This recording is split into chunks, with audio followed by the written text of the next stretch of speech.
بسم اللہ الرحمن الرحیم۔ سود کی تفصیل تو بہت ہے،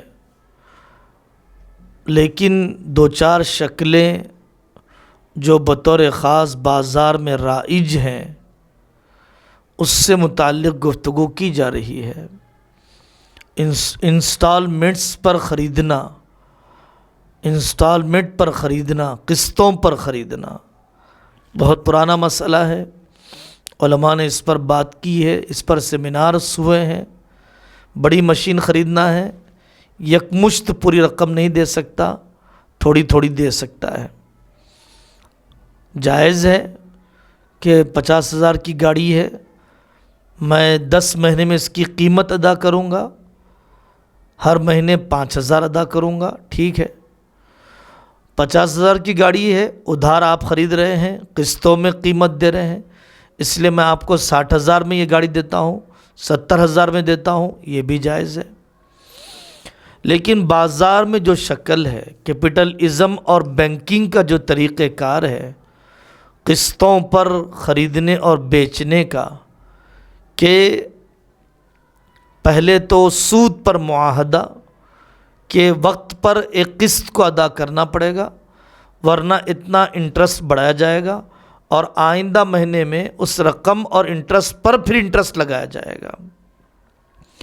اگر آپ چند مہینوں تک قسط ادا نہیں کریں گے، ادا کی ہوئی قسطیں کالعدم کر دی جائیں گی، ختم کر دی جائیں گی، گاڑی بھی چھین لی جائیں گی۔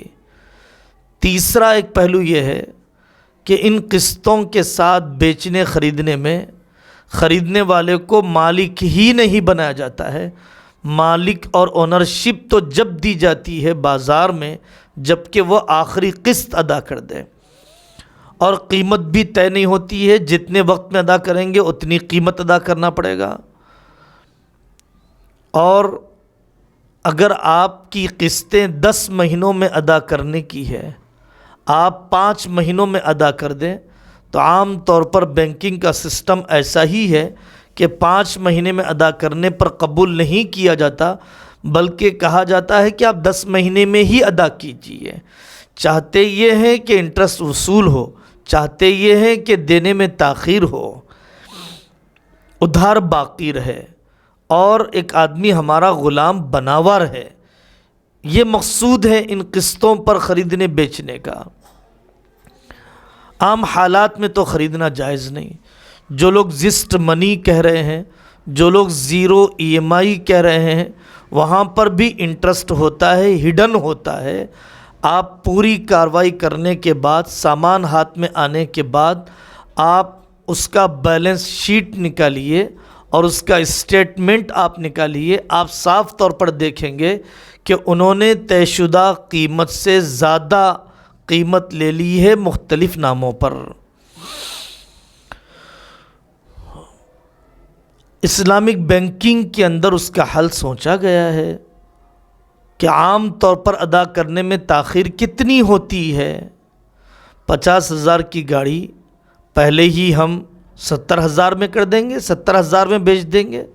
اگر آپ نے وقت میں ادا کر دیا تو ہم آپ سے 50,000 ہی لیں گے، اور اگر آپ نے تاخیر کی تو 70,000 لیں گے۔ جب آپ وقت پر ادا کر دیں گے تو ہم 20,000 اپنی طرف سے معاف کر دیں گے، اور مالک معاف کر سکتا ہے۔ اسلامک بینکنگ کے اندر یہ طریقہ ہے کہ اگر آپ وقت پر ادا نہیں کریں گے تو دوسری کمپنیاں انٹرسٹ لیتی ہیں، بیاج لیتی ہیں، جرمانہ لیتی ہیں۔ ہم آپ سے صدقہ لیں گے، اور وہ التزاماً لیا جانے والا صدقہ بینک کسی اور رفاہی کام کو دے دے گا، اور وہاں پر یہ صدقہ خرچ کر دیا جائے گا تاکہ وقت پر ادا کرنے کا بوجھ ذہن پر رہے۔ رہن رکھ لیجئے، شیورٹی لے لیجئے تاکہ وہ وقت پر ادا کر سکے۔ یہ مسلم فنڈ کے اداروں کے اندر کیا جاتا ہے کہ رہن اور شیورٹی لے لی جاتی ہے۔ اس میں بھی اگر سونا لے لیا جائے اور یہ کہہ دیا جائے کہ اگر آپ پوری قیمت ادا نہیں کریں گے تو سونے کے ذریعے سے ہم بیچ کر قیمت وصول کر لیں گے اور باقی سونا آپ کو دے دیں گے، تو عورتیں خود ہی مردوں پر دباؤ ڈالتی ہیں وقت پر انسٹالمنٹ ادا کرنے اور سونا جلدی چھڑانے کا دباؤ عورتیں خود ہی ڈالتی ہیں۔ تو قسطوں پر خریدنے کی جائز شکلوں کو اپنائیے، ناجائز شکلوں سے بچیے۔ سود کی جو دوسری مروجہ شکل ہے وہ کمیشن کی چٹھی ہے۔ بازار میں بہت ساری چٹھیاں ہیں، حراج کی چٹھی ہے، جرمانے کی چٹھی ہے، کمیشن کی چٹھی ہے۔ ان تینوں چٹھیوں کے اندر سب لوگ برابر پیسے تو ڈالتے ہیں، لیکن سب کو برابر پیسے نہیں ملتے، یا سب لوگ نہیں ڈالتے ہیں، ایک دو ڈال دیں گے، حراج میں نکل جائیں گے، بعد میں سے نہیں ڈالیں گے۔ بہرحال چٹھی کی شکل وہی جائز ہے جس میں سب برابر پیسے ڈالیں اور برابر پیسے سب کو آئیں۔ 10 آدمی مل کر 100 روپے ڈالیں اور ہر ایک کو 10 مہینے تک 1,000 مل جائے، یہ اچھی شکل ہے ایک دوسرے کی ضروریات کی پورا کرنے کی۔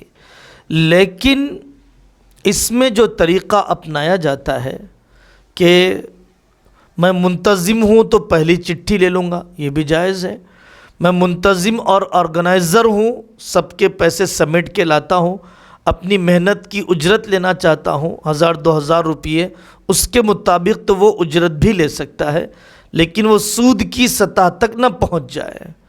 لیکن کمیشن کی چٹھی کہ جس میں 10 آدمی 100 روپے جمع کرنے کے بعد اعلان کیا جائے، بیٹھے کون خریدے گا اس چٹھی کو، کون اٹھائے گا 900 روپے میں، کون اٹھائے گا 800 میں، کون اٹھائے گا 700 میں۔ اس کے بعد 700 میں اس کو چٹھی دے دی گئی، 300 روپیے باقی 9 لوگوں میں تقسیم کر دیا گیا۔ یہ واضح طور پر بیاج کی چٹھی ہے، یہ ناجائز ہے۔ 300 روپے کی رقم حقیقی مالک کو واپس کرنا چاہیے۔ ہم نے جتنے پیسے جمع کیے ہیں اتنے ہی پیسے ہمارے لیے جائز ہیں۔ اب اگر چٹھی میں جوائن ہو چکے ہیں تو آپ ہر مہینے کی رقم دیجئے، لیکن آپ اتنی ہی رقم لیجئے جو آپ نے اب تک جمع کی ہے۔ آنے والی زائد رقومات کا مالک اگر آپ جان سکتے ہیں کہ جن کا حصہ کم کر کے دیا گیا ان کو دے دیجئے، اور اگر مالک نہیں جان پا رہے ہیں تو بغیر ثواب کی نیت کے صدقہ کر دیجئے، اسی گروپ میں جو مستحق ہے ان کو دے دیجئے۔ تیسری شکل جو سود کی بازار میں رائج ہے وہ پی ایف فنڈ کی ہے، پراویڈنٹ فنڈ کی ہے۔ دیکھیے پی ایف فنڈ 2 قسم کا ہوتا ہے۔ ملازمین یہ چاہتے ہیں کہ جب وہ ریٹائرڈ ہو تو بڑی رقم ان کے ہاتھ میں آئے، یہ ملازمین کا حق ہے سرکاری طور پر۔ عصری میدان میں تو پی ایف فنڈ اختیاری بھی ہوتا ہے، جبری بھی ہوتا ہے۔ اختیاری یہ ہے کہ آپ سے پوچھا جائے کہ آپ کی کتنی تنخواہ ہم کاٹیں اور اس کو اضافہ کر کے آپ کے ریٹائرمنٹ کے موقع پر ہم دیں۔ آپ سے پوچھ کر اگر کاٹا جا رہا ہے یا جتنی رقم بھی پوچھ کر کاٹی جا رہی ہے اور اس پہ زائد رقم ملا کر اپنی طرف سے دیتے ہیں تو وہ ناجائز ہے۔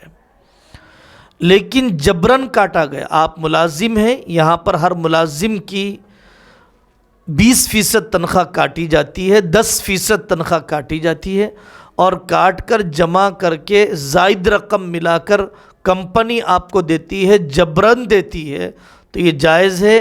اصل رقم آپ کی بھی جائز ہے، دی جانے والی زائد رقم بھی جائز ہے۔ لیکن تیسری شکل یہ ہوتی ہے کہ کچھ جبری کچھ اختیاری، کہ آپ سے 10% تنخواہ کاٹی جائے گی اور اس پر اضافی رقم دی جائے گی۔ اگر آپ 20% کٹواتے ہیں تو 20% کاٹی جائے گی اور اس کے اوپر زائد رقم دی جائے گی کمپنی کی طرف سے۔ تو آپ کی 10% رقم پر جو رقم کمپنی دے رہی ہے وہ جائز ہے، جو جبرن کیا گیا، جو آپشنل نہیں تھا۔ اور دوسری جو 10% کی رقم آپ نے بول کے کٹوایا اور اس پر زائد رقم کمپنی نے دی ہے وہ ناجائز ہے۔ اصل رقم تو آپ کی جائز ہوگی، لیکن وہ 10% پر جو آپ نے کٹوائے تھے آنے والی زائد رقم ناجائز ہوگی۔ اس سلسلے میں سرکاری ملازمین کو پورے طور پر واقفیت اور شعور ہونا چاہیے۔ اللہ تعالی ہم کو علم اور کہنے سننے سے زیادہ عمل کرنے کی توفیق عطا فرمائے۔